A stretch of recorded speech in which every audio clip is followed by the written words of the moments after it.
Iran produces roughly 2 to 3.5 million barrels of oil every day, and that oil has to keep moving through ports, tankers, and export terminals like the Kharg Islands. Iran, being a predominantly an oil economy, gets a large share of its revenue from selling that oil. So if it cannot export its oil because there is a blockade, it has to store its oil. But there is a limit to its storage capability. Storage tanks fill up quickly. Once those storage tanks hit their storage limit, there's no room left to store any more.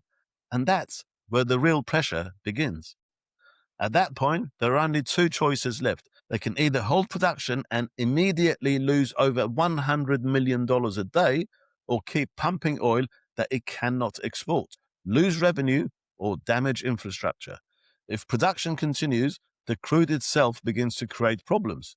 Oil isn't uniform. It contains heavier components that start separating and sticking when flow slows down.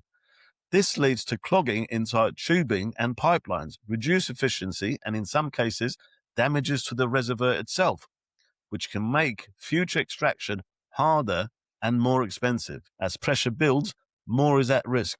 Safety systems are tested to the limit. In short, there will be longer-term infrastructure damage. The system starts degrading internally in ways that are costly and sometimes irreversible.